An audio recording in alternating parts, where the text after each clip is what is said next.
Chers membres, bonsoir à tous. Bienvenue à cette réunion extraordinaire de l'Association des distributeurs de greffes brésiliennes, indiennes, mais aussi malgaches. Bien, avant de commencer, tout à l'heure, là, quand j'entrais là, qui écoutait Dadju là? C'est qui? Dadju là, c'est toi? Mais qu'est-ce qui t'arrive? Tu veux que les seins poussent ou quoi? Pardon? Ça fait ressortir ton côté féminin. Ah, d'accord. C'est pour ça que tu es venu maquiller. Bien. Sors. Les gens sont là, ils écoutent Nyangono Dusui, toi tu écoutes Dadju. Ça, c'est qui ça? Bien. Chut. La réunion a commencé. Bon moment. Ok. Vous connaissez le principe. Avant de commencer, tenez-moi tous vos WhatsApp là, hein, et mettez le logo de l'association sur la tête. Bien. Alors.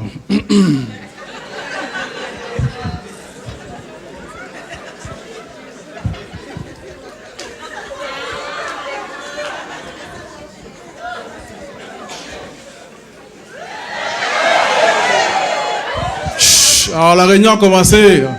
Bon, je tiens à préciser que toute ressemblance avec un quelconque personnage biblique qui a souffert sous Ponce Pilate, qui est mort et qui est monté aux cieux, n'est que pur hasard. En effet, il n'a jamais été prouvé de manière scientifique que Jésus portait la greffe. Bien. Si nous sommes là ce soir, c'est que nous avons un très gros problème. En fait, c'est simple. On vend de moins en moins de greffes. Hier, c'était la Saint-Valentin. Les chiffres sont catastrophiques. Tout est parti d'une mode qu'on appelle nappy. Vous connaissez? Grosso modo, le système, c'est simple. Hein? Les femmes noires assument de plus en plus leurs cheveux crépus. Pas défrisés, hein? Crépus. Et les coiffures qui datent de l'époque coloniale. Hein? Où est-ce qu'on est là? Au Wakanda? C'est quoi ces histoires-là? Non, chers membres, c'est très sérieux. Vous ne vous rendez pas compte que ça mine considérablement notre chiffre d'affaires. Si rien n'est fait dans 6 mois, on va tous se retrouver en Dokoti, 4 mémoires, 2 gigas, 2003 gigas, 3500. C'est quoi ces histoires-là? Bien. Que les choses soient claires. Hein? Il est absolument important que les femmes noires restent complexées. Hein? Il est absolument important que les femmes trouvent normal d'acheter les cheveux des gens qu'elles ne connaissent pas, qu'elles n'ont jamais vus. Plus important encore, il est absolument nécessaire que les femmes cherchent à ressembler à celles qui ne veulent pas leur ressembler, c'est-à-dire Kim Kardashian. Voilà. En tant que président de cette association, je déclare la guerre aux vrais cheveux. Voilà. Bien. Alors, comment est-ce qu'on fait? Comment est-ce qu'on fait pour vendre un produit à quelqu'un qui n'en a pas du tout besoin? Eh bien, c'est simple. On appelle ça le marketing. Qu'est-ce qu'on va faire? On va leur lancer une communication où on va leur raconter des conneries. En whiteisant, s'il vous plaît. Hein? Et on va appeler ça des qualités. Voilà. Nous avons listé donc 3 conneries principales. La première, c'est que la greffe combat la pauvreté, combat la famine. Je prends un exemple. Voilà. Je suis une panthère. Hein? Je suis brune, j'ai le gros sein. Donc je marche comme ça, à route, je suis abonnant. Donc je marche, je tombe sur un dragueur. Qu'est-ce qu'il fait? Hein? Il m'amène manger. Je choisis le restaurant, je mange plus que lui et c'est lui qui paye. Lutte contre la famine. Ensuite, ce qui se passe arrive, on va chez lui, on fait l'amour très violemment. Ouais bébé, vas-y, cogne ma tête. Oui. Et puis ça, il me ramène chez moi, il me fait un dépôt Orange Money où il paye mon transport. Lutte contre la pauvreté. Ensuite, les greffes sont économiques. Cette greffe que vous voyez là, hein, qui est soyeuse là, qui est longue là, je peux la porter toute ma vie et tous mes funérailles. Continuons. La greffe est économique et résistante, c'est-à-dire que toutes les conditions climatiques, le froid, la chaleur, la poussière, les tempêtes de neige, conneries, tempêtes de neige et disputes conjugales, très important. Je reviens encore. Économique. Je peux réutiliser cette coiffure-ci en longueur d'année. Donc, je peux avoir plusieurs coiffes.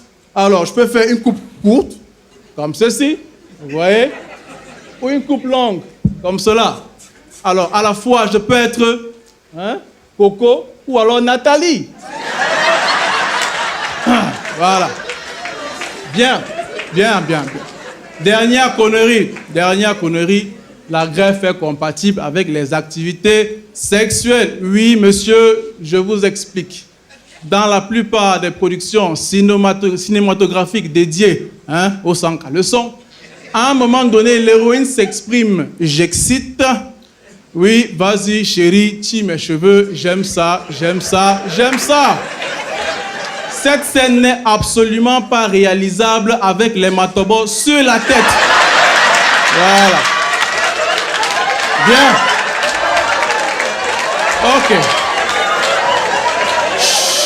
On n'a pas fini. On n'a pas le temps, on n'a pas fini. Bien.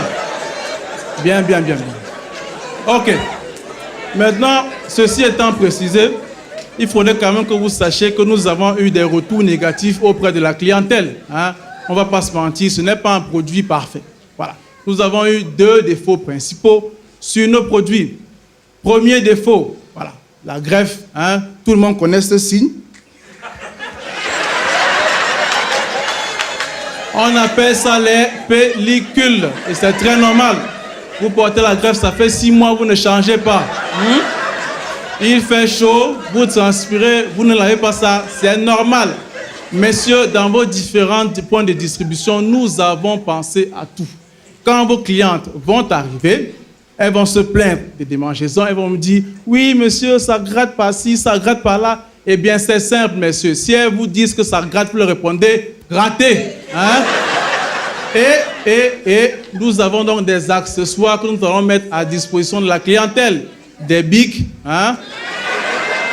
des peignes, mais aussi des compas et des tournevis. Voilà.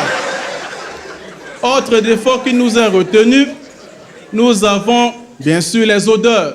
Trimballer une greffe qui fait 6 mois sur la tête, ce n'est absolument pas confortable. Surtout pour celui qui vous bat sur la moto derrière vous. Donc, pour vous y aider, nous avons donc décidé de commercialiser des cache-nez. Voilà.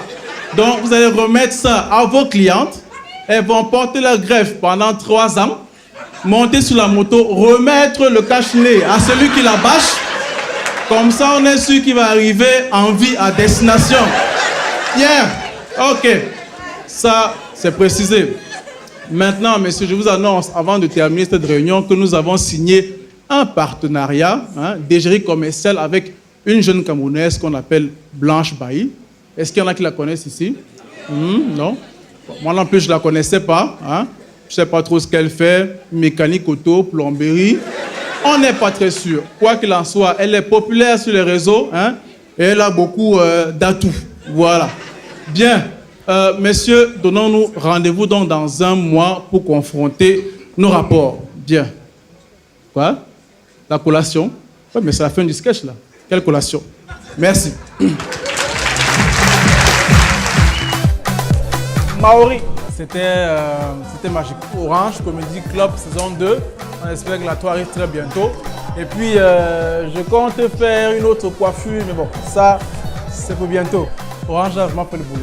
Ok, alors, Maori, jeune humoriste camerounais, on est venu ici pour tout casser à l'acte 2 de l'Orange Comedy Club. Voilà,